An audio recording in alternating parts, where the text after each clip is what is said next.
And we are back with another edition of the Doin Alright podcast here on a Friday for you, Bryan Broaddus. We're going to break down some players. That's what we doing, man. That's what it is. Let me say I appreciate y'all for the response that we had on, it was like, what, last week, Wednesday show? We were talking about the linebacker stuff, Anthony Hill, CJ Allen. I was like, hey, man, go in the comments and tell us what's up. And y'all went to Twitter with it. Y'all were in the comment section. You was in the chat with it. So I appreciate y'all for tapping in with us. I think that's going to be a conversation that's going to keep evolving throughout the process. Yeah, I wonder how many more players we're going to have too, where we're starting to think like once you get the complete group of the position that you say, wait a minute now, when you start to say, why is this guy below this guy? Sure. You know, I think you're going to, maybe some of these corners might be that way. Maybe some of these edges. Defensive tackles. I think that clearly there's going to be a group that we're going to go back, and when we restack this thing, the initial stack is, okay, now the one thing I found is, though, going back and just reading my notes, like did I have a good day seeing this guy? How did I feel at the time? But man, when you read your notes, it gives you a really good idea of really kind of what you were thinking about the player. And if there's a player that's clearly better, why do you have that player below a player that you clearly think is better? Some players, I don't even write notes. I just put smiley faces by their name. And that lets you know how excited I am about somebody. You know what I'm saying? Or I just put exclamation, you know what I mean? Yeah. Just, damn. You know what I mean? And that just... It triggers you. It lets me know how I felt, you know what I'm saying, watching the player. You know, let alone just me breaking it down, just telling you. You could easily tell how I feel, but just in my notes, sometimes I'll be like, oh, long arms, they disengage. You ever feel like you get in a rut watching these players? Not at this point. Yeah, I know. It's exciting. Not at this point. You start to get into, all these guys are still different. Right. And they are what I call multi-bullet point analysis guys.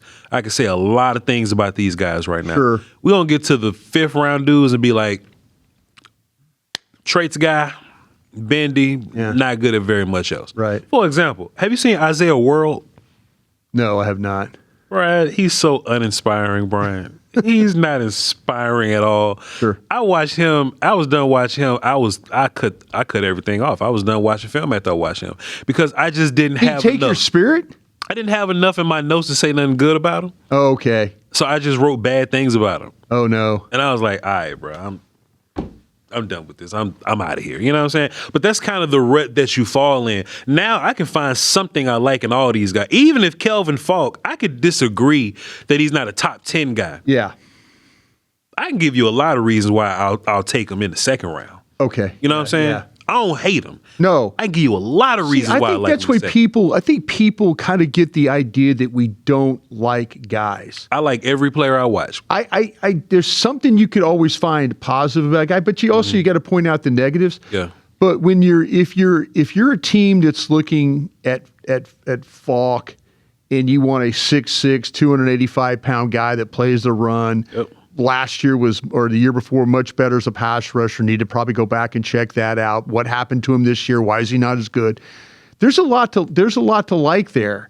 But when you start to think about like the team that we cover, and I know we try to be for everybody, and that's trust me. I was talking with there was a Colts fan that was talking about your assessment of Hill. Yeah. You know, from Texas, the linebacker, and he was like, looks like a Colt to me. You know, and I appreciate the fact of a fan base of another team coming in here and as you would say, tap in to what's going on. So but you know, Falk might not be for the Cowboys, in my opinion, but he is for somebody else. And it's not that we don't like the player. I don't. There are guys that I have problems with. But, you know, I'm trying to kind of do it for the league, but also with the mind of also the Dallas Cowboys involved as well. See, I think he'll be a player for the Cowboys. Yeah. It's just where people are talking about drafting him at. You at 12? At 12 and 20. Yeah. It's just not the case.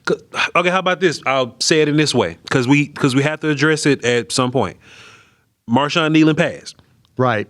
The Cowboys had a plan for him, though. They did. They had a plan for him to be the bigger, run-stoppy D-Law guy. Yeah. Right? He passed away. We have to at least deal with the idea, all right, what do we do now when it comes to the run stoppy guys. You know what I'm saying? Very unfortunate though. Right. Very unfortunate of his passing. But from a roster building perspective, that is a young defensive end that you invested in. You know what I'm saying? That's not on your team anymore. Right. Kelvin Falk would fit that.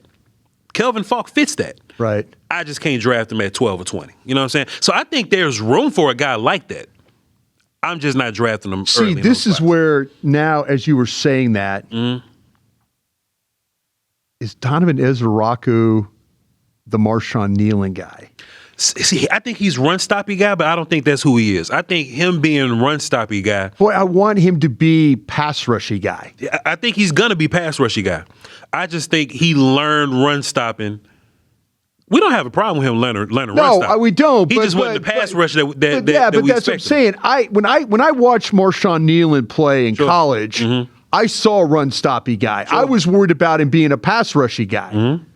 On the now you. I think Donovan is going to develop into pass rushy guy. It's just that when he learned run stopping on the fly, it makes him balanced guy now. Yeah. Now he's balanced, do everything guy. Right. So cool. I love that. I still think you need like a bigger dude, like a bigger, stout guy. First down, 285, 285, right around that size. You know what I'm saying? Right. And look, you can get that guy in free agency. There are some people saying, "Hey, why don't y'all talk about free agency?" When March come around, we'll talk plenty about free agency when free agency get here. But we just talking about draft right now. But always a guy that could be that. But we don't know if the Cowboys even like him or not. But see, whatever. that's what I'm saying. How many times when we start to talk about free agency and then what does the Cowboys and we don't even sign him. Yeah, I mean, to me, I would much rather spend my time, and for years I did this. For years, I sat there and watched like free agents, just one after the. Yeah, it's nice to have a working knowledge of who's there, but who am I doing the working knowledge for? For the Eagles, for Kansas City, for everybody else that signs these guys? Yep. Show me that you're going to go out and play in this thing. Hey, let me ask you a question before we get going on these players. Hell yeah, Brian. And it pertains to the defensive coordinator that's going to be hired. We don't know right now who that guy is. Yeah. We don't know.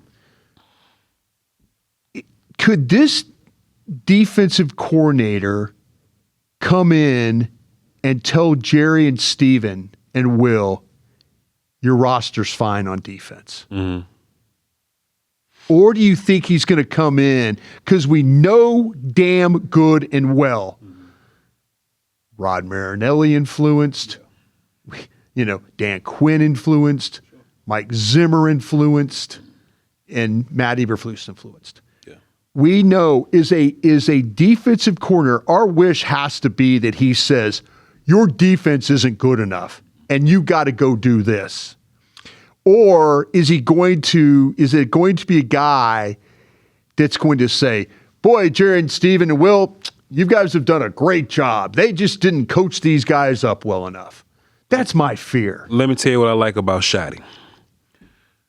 I don't know how he's going to keep it 100, as you would say. I don't know how people giving him the hard time when. Yeah. I don't know. He's a head coach, so I guess I feel you. But top 5 offense, what you want me to say? Yeah. Let me tell you what I like about Shotty, man. Shotty didn't just go, all right, dog, we got to develop Jalen Tolbert. You know what I'm saying? Yeah.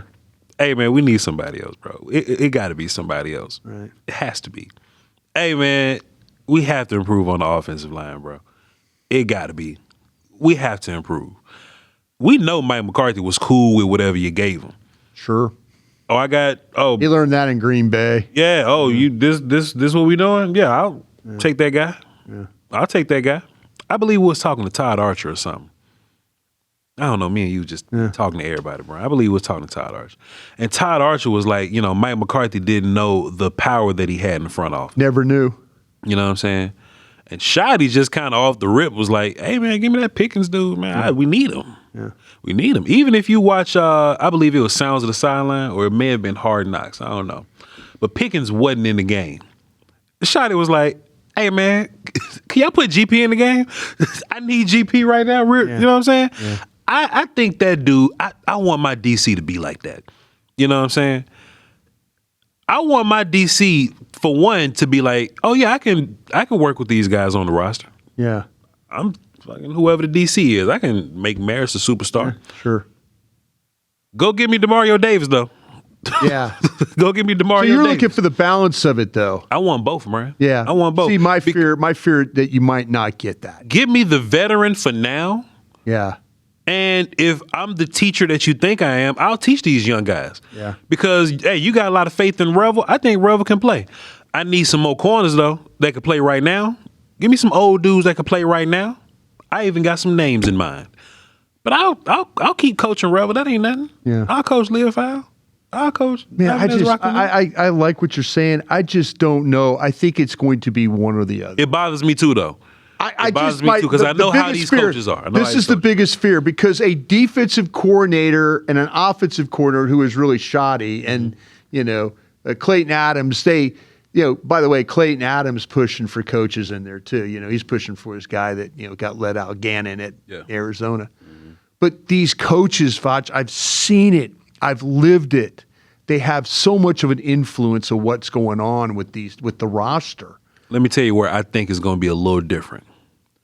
Because you got nothing but 30 and 40-year-olds on that list of people that you've been talking to. Sure. So if you're an old coach, I believe somebody told me that, I don't know who, somebody told me, but they was like, they believe that Mike McCarthy was scared of Mike Zimmer. I heard somebody tell me that one time. I believe it. You know what I'm saying? I could ask them. You can, yeah. But man, somebody told me, man, Mike was scared of Zim. I think I'm scared of Zim sometimes. I would love to meet him. Great guy. I think Shoddy being the guy that he is with a young coach, brand new job. Tell him what to do. Hey, man, hey, bro. Yeah, yeah. You know what I'm saying? So now we're trusting Shoddy's ability to player evaluate. Yeah. You know what I'm saying? Which ain't been bad so far. Yeah. Flo steps up, Pickens steps up. Blue wasn't ready. Right. Malik was ready. Right. You know what I'm saying? I'm kind of trusting Shoddy's eyes right now. Right. Brian, I would love it if you go to that defense and he say, look, I'll just say, I don't know nothing, y'all. Hey, Jim Leonard, I know what you're thinking. I know the kind of linebackers you like. Yeah. But let's get one of them, but faster. Yeah. Let's get a linebacker with some speed because I know what this kind of coach him up on what he needs. Listen, Jim, I know you used to these Leo Chanel cats. Yeah. Hey man, go get this guy. This guy'll do it for you. Yeah. You know what I'm saying? Right. You got that kind of guy because that was your situation. Yo, Jim, we got Quinnen Williams here. Why don't you get a guy like this? Yeah. And I think that's where Shoddy comes in. You know what? This is just my 2 cents about this whole thing. I think they're waiting on that Ulbrich from Atlanta. I think they're waiting to see who Atlanta hires. I think they want Jeffy Ulbrich as their defensive coordinator. More than Leonard? I think so. I'm saying this with, I'm not saying it with my chest out. Sure. But I'm saying it that I think they're hopeful that Atlanta knocks out this head coaching search for them, and it determines if they want to keep Ulbrich or not.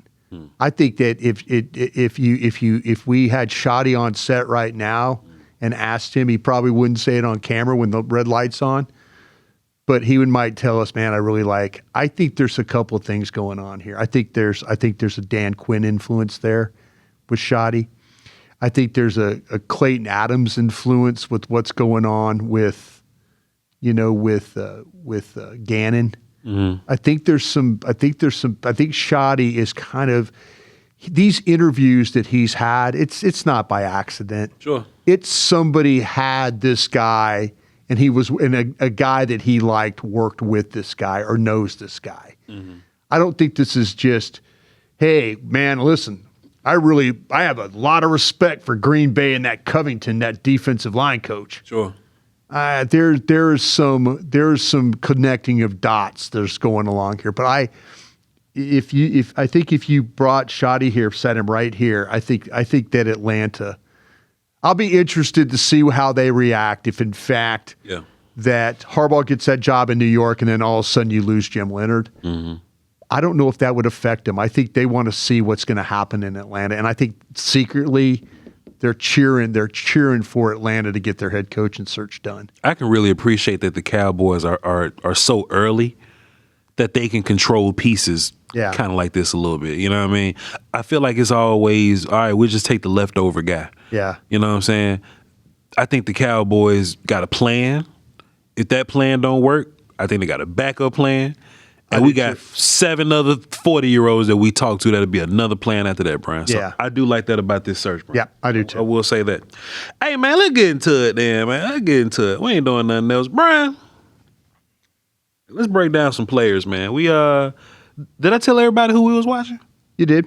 But you were kind of you gave homework assignments, but we every once in a while you and I will like throw in a player that wasn't on the list, that was on the Friday list that we should have done on Wednesday. Yeah. So every once in a while we'll kind of maybe confuse people a little bit. We do so many or confuse shows. Me. We do so many shows, right? You should know better that your partner here gets confused. Hey, it's all good. Y'all be all right. Don't fail the test. The highest you can make is a 75. I did the math. Exactly. First player we're going to talk about is Kaden Proctor, offensive tackle from Alabama. Yeah. Brian, first time I seen Kaden Proctor was when I was studying Tyler Booker. Yeah. You mentioned him. Oh, goodness, Brian. And you know, you just can't miss him. If you watching Booker enough, you just can't miss Kaden Proctor. They was right next to each other, and they would often move people off the line of scrimmage. And I think that's who Kaden Proctor is without Booker. Strong dude, Brian. Strong dude in the run game, moves guys around, great size, good height for the NFL. 6'7", they say. Man, Brian, good length, man. Brian, good base on him. Brian, as a run blocker, he's mauling dudes off the line of scrimmage. If tackle don't work out, I've been saying this all year. Me and you've been talking about, can somebody be tall and play guard? It depends on your knee bend. Yeah. I don't know. I would like to see him work out at tackle, and I have a reason why I think he'll work out at tackle. But sure, he got the nastiness inside to play guard if you want to put him at guard. But I think he's a tackle, Brian. Pass protection. Let me tell you what I love about him in pass pro. He's so comfortable and confident as a hand using pass setter. Mm-hmm. Some guys you can tell aren't. You know? Right. The most prehistoric football move we have nowadays, because football keep advancing, is 2-hand shoot. Yeah. And I'm holding on to you. Hold on to you, yeah. And I'm moving my feet. That's a sign of an offensive lineman that's not that confident to me. Right. I grew up watching Tyron Smith. Yeah. I've developed a lot of my offensive knowledge just studying Tyron Smith. So when I'm working my hands independently, rare dude. Yeah. When he's working his hands independently, you know what I'm saying? When sometimes he won't even touch you. Yeah. Sometimes he'll punch you and just bring his hands back. Sometimes he'll grab you by the neck. I think Kaden Proctor got a lot of that in him, Brian. Mm-hmm. Let me tell you where I think it works. Kaden ain't got a whole bunch of range. Yes. In his feet. Yes. And that works in the run game and pass setting. So run game, he has a hard time climbing to backside linebackers, right? What I mean by that, if we run into the left and he got to go to a linebacker, he's fine because the linebacker right there. If he got to run to the right and the linebacker to the left while we're running to the right, if he ain't got a great angle on that guy, he won't always get to him. Yeah. So I think his movement and mobility is limited in certain schemes. You see what I'm saying? Right. If you outside zoning and he got to be real athletic to go get a guy, it's not going to work. If he's thumping and moving people and you running more to the inside, he's fine. His range in pass pro, I think, is also limited. I want to do something, Brian, one day where I just break down some of my words that I use in my vocabulary words. Show them. You could have good feet, but not have good offensive line feet. You know what I'm saying? Yeah. Tyler Guyton is an example. His feet come up and down really fast. He can move them really fast. He doesn't know where to put them all the time. You see what I'm saying? Right. Kaden Proctor knows exactly where to put his feet. They don't always get there as quick, right? So you may look at Kaden Proctor. Some of his film is really phenomenal. Some of it can get really bad. Right? I think you have to clean up on what you're expecting of Kaden Proctor. One thing that bails him out of all troublesome pass blocking situations, Brian, is his length and him getting to his landmark. Yeah. He may not get to his landmark quick, but his angle is perfect. He's been playing for a while. He's right. I don't know how many he's been starting. That's your number that you always bring to us. But he gets to his landmark, Brian, and if he's not right at you, he got the length to recover. Right. I think that wins Kaden Proctor a lot of battles, Brian. And he's very battle tested. He's very battle tested. And that's something that means a lot to me because he lines up versus R. Mason Thomas that I like a whole bunch. Yep. had some good fights with him. Cassius Howell, that I like a bunch, and got some good fights with him, Bryan Broaddus. Playoff games and all this. So I like Kaden Proctor. He has deficiencies that wouldn't make him great in all systems. But I think in certain schemes, man, I think just let him be strong and let him grab people and snatch folk. He'll be fine, Brian. Yesterday on the Stack, What y'all talk about? Aisha Morrison and Zach Wolchuk and I talked about players that where size do we get too caught up in numbers and measurables and things. Is it a possibility that this guy's too big? It don't bother me. I'll tell you why. Because you start to think about guys like Amarius Mims, Donovan Smith back in the day. Sure. You know, Mekhi Becton. Cam Little, sure. Yeah. I'll tell you why. Because DeJuan Jones bigger than all them. Yeah, no, He's fine. they pointed that out yesterday that you said that. They said if I said that? Yes, yeah, absolutely. On the Stack? Yes, yeah, absolutely, yeah. Zach took care of you, and then Aisha doubled down for you. I was a big DeJuan Jones Sure fan. were. I was like, DeJuan Jones better than Paris Campbell. Paris Campbell got all the Ohio State hype. He did. He was a great athlete guy. DeJuan Jones wasn't a great athlete guy, but he was long. Right. And he knew how to play the position, and he knew where to put his hands. You may beat me to the outside. Right. But if I can snatch you while I'm out of position and then recover, I don't lose the battle. It don't look pretty, but I don't lose the battle. Kaden Proctor often gets a lot of ugly wins versus bursty dude. Our Mason Thomas is a bursty dude. Bursty dude. Kaden Proctor got nice wins versus him because he got linked and he know where to be. He know where his landmarks are. He know where his hands are. So, I don't believe in you too big, you can't play. You know what I'm saying? I just think it comes with this guy, size doesn't limit him. It doesn't limit him. Yeah. He ain't the most agile, athletic guy in the world. You know what I'm saying? But for his size, though, I kind of found, though, when you watched him play, I thought his quickness for his size was actually pretty good. So here's the problem. His quickness for his size ain't bad. Right. But he's in the draft with Fano and Lomu. Light-footed. Phenomenal feet. Movers, yeah. So I just can't say he got great feet, then come and say Fano got great feet. Yeah. You know what I mean? So I'm having to separate those guys somehow. Yeah. But Kaden Proctor got cool feet for being 330? Right. He got cool feet for being 330. Proctor. 366. 366. Yeah. He got great feet phenomenal feet for 366. Yeah. You kidding me? That's what he's listed at. But the length keeps him in the game, Brian. The length and the nuance. Brian, I be watching him hand fight with them guys sometimes, just pitter-patting with them. Yeah. Then grab him and they stop moving. Yeah. You know what I'm saying? I love that about him. I got a 2 on him, Brian. He's my third ranked tackle right now. I got Fano over him because I think Fano is gonna fit a lot more systems early, because of his athleticism. But I wouldn't be surprised if Kaden Proctor ends up being a better pro because he's battle tested, things like length, and I think power bails you out of a lot of stuff, Brian. We talked about Caleb Lomo. Yes, sir. The other day. His measurables that we have listed are 6'6", 304. Yeah. Which of the two fits your eye better? And I'm just talking about body type. Proctor fits my eye much better. Because you saw it in Booker last year. Yeah. You saw a bigger... So if I'm not watching film, what player fits my eye? You saw it in the Ohio State kid. I mean, you've seen... Yeah. Just my eyes, big offensive linemen don't bother me. Yeah. If I'm just watching them standing next to each other, Lomu might be the better looking player. You know what I'm saying?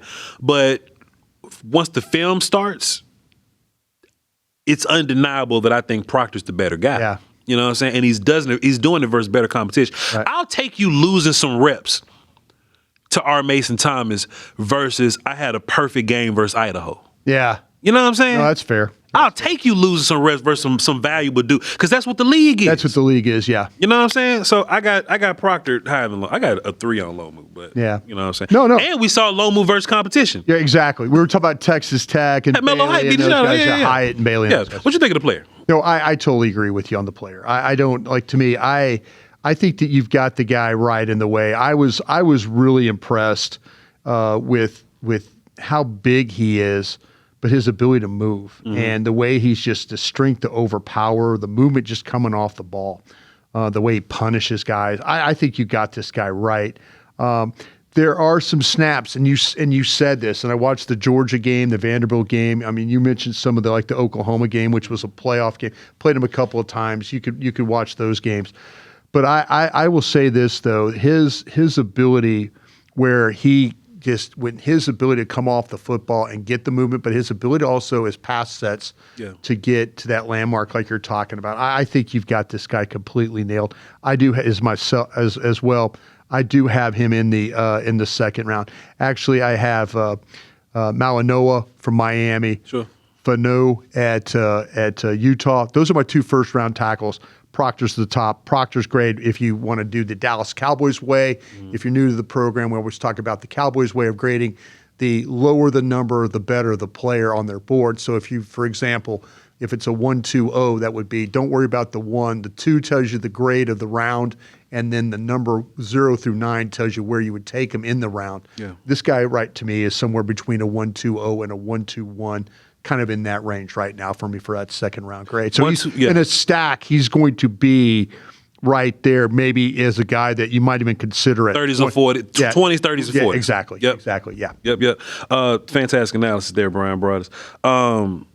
Ladies and gentlemen, I just I got this little bing from backstage there. We're going to be coming out with some media, with some content, with some pics and videos. So I want y'all to be ready, man. We got some hot stuff coming for y'all. All right, from Crown Globe Media. That shouts out to Zach back there. Zach does a hell of a job, man. Shouts out to him. Really does. Zach Rowe. We got a lot of Zachs. We got a lot of Zachs working on this show, but Zach Rowe. Our man Zero. Bryan, why don't you tell the people about our guy Deontay Lawson from Alabama, our linebacker from Alabama? You know what? I'm not going to lie to you. This was a struggle for me. Me too, man. This was a struggle. And I mean this. I was hurt too, Bryan. I mean this in no disrespect to the young man. No disrespect, man. I mean this at all. And I'm not going to, you know what? I honestly don't know what to do with him. Yeah. And I say it as a way, and I know there's a lot of people that have this guy pretty high up on the list. But would you say that's why we have a problem with him, because he's so high on, he's ranked in the 50s and 60s right now? I really struggle with this one. Yeah. I mean, right now the measurables are at 6'2", they're 228. He wears 0, the number 0 at Alabama. He is an impressive athlete, but he's not the most stout linebacker you'll see, weight-wise, bulk-wise. You love the features about this kid. You do. You love how long he is. And I think he's got the room to grow and to fill out in the frame. But Voch, he goes to school at Alabama. And I've been in their weight room. It's one of the nicest weight rooms I've ever been in my life. Yeah. And this young man doesn't seem to be able to put on any bulk, any weight. So am I expecting him? Alabama's got a great nutritional program. They spend millions of dollars feeding their kids. Sure do. You know, they give them protein drinks and, as you would like to say, peanut butter. Peanut butter, yeah. They give them that. And this guy's still 228 pounds. Kids get big, man. I have some questions about his instincts. It's very similar to what the instincts we saw last year with Shamar James coming out of Florida. I didn't see a guy that read quickly and cleanly. There's snaps where you watch the Vanderbilt game, and Vanderbilt's offense, they just run the ball right by him. Yeah. I mean, he doesn't even move. Yeah. And you're like going, man, that's not a good way to play. But he gets caught up in trash. He doesn't really know how to free himself. He's got a high number of missed tackles for the position, and it shows up on tape. Yeah. I do feel like, though, that there's certain situations where he's really good at communicating with his teammates, and you can often see him do that pre-snap. But I talked to a scout about him, because when I get confused on a player, I will go lean on my brothers that are out there in the field going to these schools. And I did talk to a scout that does Alabama, and he says he does. He says he does have instincts, and he does have makeup, but he's very slow in the processing of it. I don't see how you can have instincts. I don't either. And slow processing. I don't. Yeah. Because he's going to have my buddy said he's going to have a hard time fitting into the speed of the NFL. The way that how fast the game develops for him. Because he runs fast. Yeah. And he runs as fast as anybody. They said, my friend said he dropped weight in order to play quicker. So he was at one time like a 240 guy, and now is down to 225. Yeah.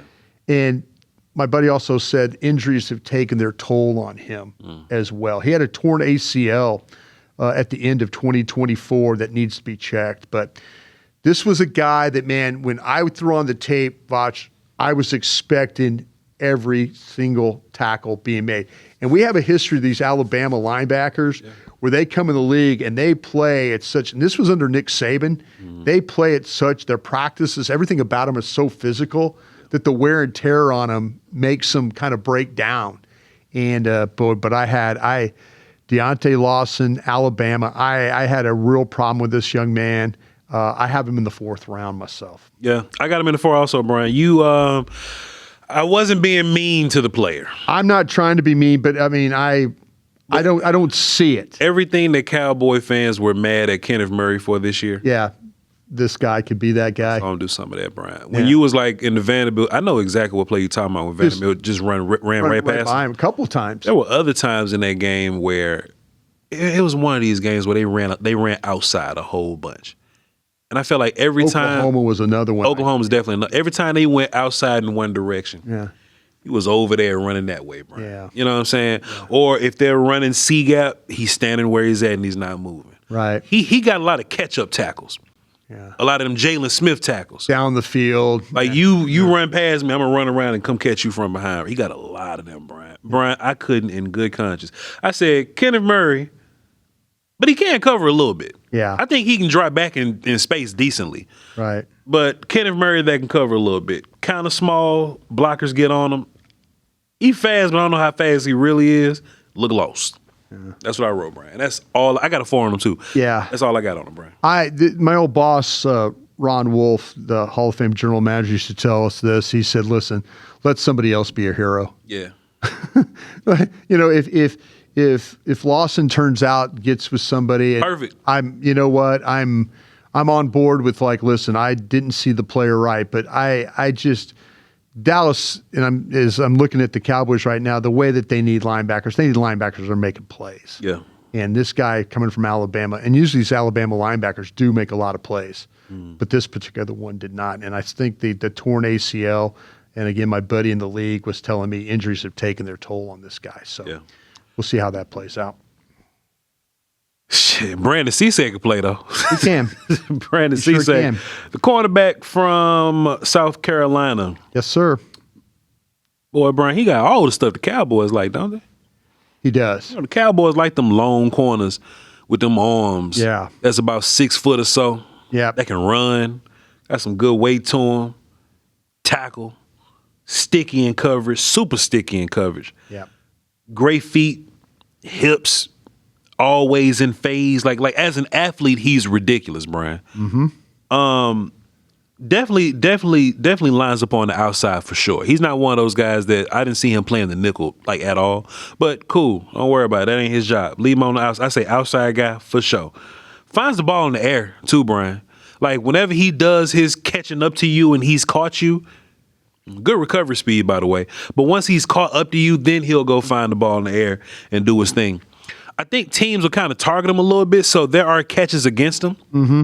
But for every time that a team try to target him, he'll make a play on the football. If you target him for your one catch, I say he got 2 deflections or one lockdown. He does play the ball well, very well. Yeah, a very physical corner, pin you to the sideline type guy. That's my favorite kind of guy, Brian. Yeah. I saw him put him in some zone situations a little bit. I wasn't the biggest fan of him. Let that dude press man. Let him press. Let that dude press man. Yeah. I saw him try to play off a little bit, read and react. That ain't his game.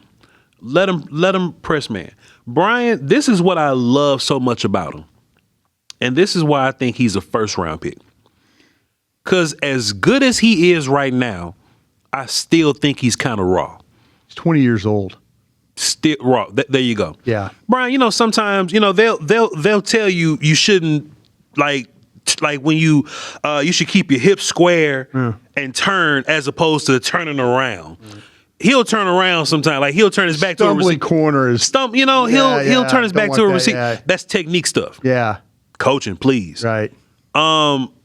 His back pedal will get a little weird sometimes, but I know he got a good back pedal because I've seen enough of it. Mm-hmm. It'll get up and down a little bit. And just some of his reading, like reading route combos and stuff like that, and different technical things. Like not face guarding. Like some coach can take him and fix those things, Brian. But as good as I think he is right now, I think he can line up and cover people right now. He's still got so much room to grow. That's why he's a first-round pick. Yeah. If this is as good as he's ever going to be, he might be a second-round pick. Yeah, he's a good cover guy. He might be there with Terrell or something, or, Hood. Yeah. I think he got so much room to grow, and I think he's as good as a corner, as good as a cover corner as some of these other guys with room to grow. I got a 1 on Cisse, Bryan. I like him a lot. I do too. I have a first-round grade on him as well, and I mentioned he's 20 years old. And this was the last line of my notes. What'd it say? Avion Terrell from Clemson might be a safer player and play longer at a higher level. Sure. But as a scout, I really do like the way this kid plays. I like the way everything you're talking about it. The Terrell might be the safer guy, but at 20 years old, I think there's a lot to work with this guy. I really, really do. You just said ceiling and floor. You hate saying ceiling and floor. I hate to say it, but you just said. I did. Yeah. This guy, he could run with most receivers in the Southeastern Conference. He can. He's a physical press cover guy. I'd like to see him in some areas tackle a little bit better. But overall, though, man, he is one of those guys that's it's not going to be a problem for him getting his hands on the football. Yeah. Because you see that stickiness, you see that element of speed, you see how he moves, how he runs. Somebody is going to get a player that, and I'm not going to call him raw because he's young. That's fair. But room to grow. And yeah, we've talked about Terrell. We love Terrell at Clemson. I got Cisse from South Carolina above Terrell. Yeah. And I'm betting on the upside on this guy than I am the more solid or dependable. Scouts will always fall in love with. It happened in the draft. It happened in the draft when you look at Patrick Surtain and then with J.C. Horn for the Cowboys. I'd heard that the scouts absolutely loved Surtain, and the coaches wanted Horn. Yeah. And the coaches were into the kind of the gambly style of Horn. Sure. Where the scouts were more inclined where, well, wait, Surtain is this solid player. So I'm not saying it might be that way with Cisse and Terrell. I do feel like that he is below the Delane and McCoy and those guys. For sure. But he's, in my mind, give me him above Terrell from Clemson. Because, Bryan, think about this. Keontae Scott, like 24 or something? I don't know his age off the rip. I think he won the old. I mean, he's the older corners. He's a Senior Bowl guy, so he's 20-something. Yeah. He at least 23, 24. Bryan, he's 3 or 4 years older than Cisse. Yeah. He's played that much more football than him. Right. This Cisse kid is going to be phenomenal. He's going to be a good player. You're right. I like him a bunch, Bryan. We were supposed to talk about Caleb Lomu today. We were supposed to talk about Caleb. You took a detour. You took a detour on that one. Well, we talked about Caleb Lomu last show. So Bryan, why don't you tell us about this? The new assignment. I won't hold y'all responsible for this one. Bryan, why don't you tell us? This is the one with the teachers in problem here, huh? It's all good. Yeah, I do the burpees. It's all good. Yeah. Bryan, tell us about Denzel Boston. Here's another guy that we kind of played into yesterday when we did the stack. We had a situation where we were talking about size. And before we get started, Voch, I want to ask you this. Please. You've been evaluating players for a long time, your channel, all those things. Did you have problems with the Mississippi receivers 2, 3, 4, 5 years ago? You know, those guys that 6'4", it seemed like every single one of them, the Treadwells, guys like that. So they had a lot of them. Yeah. And did you have a problem with that evaluation? And do you have a problem with the tall corner? Because I know you like route runners. So I was just curious, do you ever have an issue with the tall corner, or the tall receiver? For a while, the taller guys were my favorite kind of receiver. But when I thought about it, think about it, right? Those taller guys had some explosion to them. Yeah. Andre Johnson when he was in Houston. Right. Dez Bryant. You know what I mean? Like, those are taller, bigger guys. Jump over you type. Calvin Johnson. Right. Those are bigger guys, but they explode. You know what I'm saying? Yeah. You could see it. You could see it. feel it watching the tape. So, man, if you're going to be tall, the one thing about being tall is that your legs are long. Right. I want you to be able to turn. Right. You know what I'm saying? If it take you a long time to drop in your stance when you breaking down and break out and turn and stuff like that, if you have a hard time doing that, I have a hard time having faith in you. Right. Now, if you're tall and you can do it, then knock yourself out. So then I started loving the 6-foot receivers. Right. And not even the I like the super small guy. Like, I can vouch for the Tank Dales and the Zay Flowers of the world. Sure. I can vouch for those guys too. But I think their perfect sweet spot is the 6-foot, 6'1" guys, 6'2" maybe, that can just turn real. They could just drop their weight and instantly and turn. A lot of these guys can't. So Denzel Boston ain't a drop my weight and turn fast guy. Right. He got some good plays on film though. Right. Got some plays getting vertical. He build up speed over time. But Washington's put a couple of the Washington Huskies have put some guys in this league that can kind of get vertical on you that have some size to them. Roma Dunze, Jalen Polk was those guys. Yeah, got some guys. The thing about it is, though, I think with this guy, with Boston, 6'4", 210 is what the listed measurables are. How'd you feel about his hand strength and stuff like that?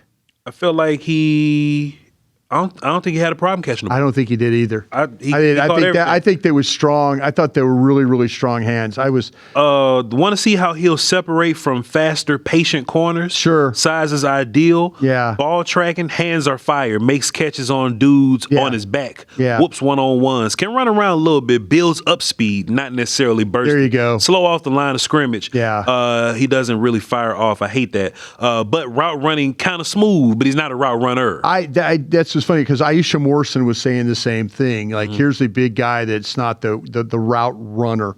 But you're right. He doesn't have the great speed, but what he does is when he gets contested, he just takes the ball away from the defender. Sure. And, but he finds ways to get open. There is some short area quickness along with some ability to separate a little bit. It's not much. I would not call him a twitchy player. Yeah. I just would not. He'll struggle some when defenders get their hands on him. He'll show up as a blocker. I think that's one of the things that you can kind of admire about this guy. The effort, the technique to get the job done, I thought was good. I thought this, and this is what I said about him, and I said it yesterday on the Stack. I think his play style would be great if he could be paired with a quicker or faster receivers. For sure.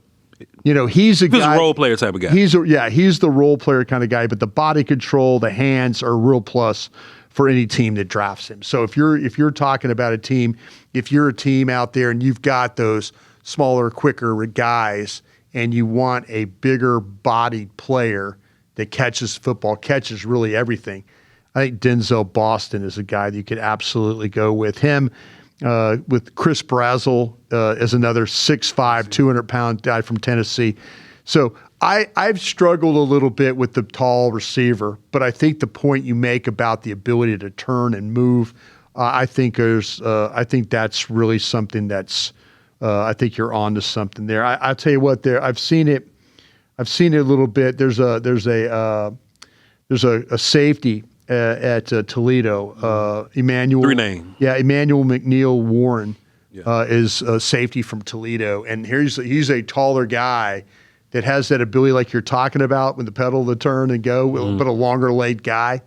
Yeah. That's sometimes you get these tall guys that can't turn like that, but this safety can. We'll see what happens with Boston. I do like the player. I do have him in the second round though, and I do have other players that I like a little bit more. Take that back. I got Tyson Lemon in the first, Tate, Boston, and then Concepcion, Surratt, and Brazzell all like in that second round. I got Surratt and Concepcion over Boston. Okay, and you did. I like route runners. The route runners, like and then the run after catch. I love that. Yeah, this is the discussion because we had this discussion about Hill and the linebackers, with Hill and Allen, and this is when I said to you in the pre-show when we were talking. I could absolutely see me saying, wait, Concepcion, Surratt, reading those notes, could it be better? Could you have him better than Boston? These are some things that when you start doing the stack and you go back and you read them, you're going to say, man, I should probably have that guy above that guy. A little higher. Yeah, exactly. Man, Bryan, this my favorite time, man. This my Oh, no, favorite absolutely. time. I do a lot of draft content, you know what I'm saying? But just going down a list and not missing nobody. Right. That's what I love to do the most, man. We got some homework for y'all. This is going to be based on the Senior Bowl that's going to be happening at the end of the month. So I kind of want to give us 2 weeks to prep for it. I don't want us to be like lost while Senior Bowl stuff is happening. So we're going to break down some players this week. And we're going to come back and break down some more players next week, okay? But for your Monday assignment, today is the 16th, so y'all get the, it ain't homework necessarily. You can work on a Sunday if you want to. Enjoy your Friday, okay? But when you come to class on Monday the 19th, y'all asses better be ready. Here are your names. Elijah Surratt, wide receiver, Indiana. Have we broken him down just in passing, or should we? We've talked about him and the fact that it would be a good opportunity because Monday night is the national championship game, and if we break him down, it'll be pretty. That's perfect, bro. Yeah. Another player that's going to be in that damn championship game, they might run into each other in the slot there is Keontae Scott. Cornerback from Miami. They're both Senior Bowl guys. Yep. So, and honestly, Brian, they may not even do Senior Bowl stuff because they're playing now. Right. You know what I'm saying? So they might chill on that. Emmanuel Pregnon. Okay, guard from Oregon. Guard from Oregon. It looks like pregnant. Yeah. But I'm a worldly man. I'm not just going to assume that it's pregnant. Yeah. So Pregnon and Danny Dennis Smith, the edge from Penn State. Yep. We have those guys. We're going to be watching them, and we encourage y'all to follow along, get your homework in, and tap in with us for Monday the 19th. And we'll have this for you all for 2 weeks, man. We're going to break this stuff down. Yeah. And we'll get to Senior Bowl and the practices going on in the game. We'll be like, oh, Brian, on 19, we talked about blah, blah, blah, what he did. Exactly. Let's get ready for the Senior Bowl. And look, if we skipped over some names that y'all think are first or second round picks that aren't Senior Bowl guys, it's fine. We're going to definitely get to them. We haven't talked about the tight end yet, King and Sadiq. We'll talk about him. Yeah. He just got caught in between these guys and Senior Bowl week. You know what I mean? Right. So after Senior Bowl, we're gonna get right back to going down that list. But trust me, we got y'all. We're gonna cover all bases here. Appreciate y'all for tapping in. CrownGlobeMedia.com is where you find everything. You find the link to the socials. You find all the work that we're doing on the multiple shows that we're doing. The merch, Brian. If you want to show the people the Tumblr there, we're putting all the logos on everything. So whatever y'all want. And by the way, I know for years I've talked about doing a T-shirt with the NFL is a strange lady. I got the logo. It's going to production. So. We should have the NFL is a strange lady. Look at you. I've been talking about this. It took me starting a company before I could get a T-shirt made. What a guy. But here we are. What a guy. We got all that stuff for y'all, man. And Brian's going to be operating Crown Globe Media on Twitter until he gets his back. Please. Monday we had some good news, boy. We had Friday, and now we like, boy, please. Yeah. This is a beating. This is an absolute beating.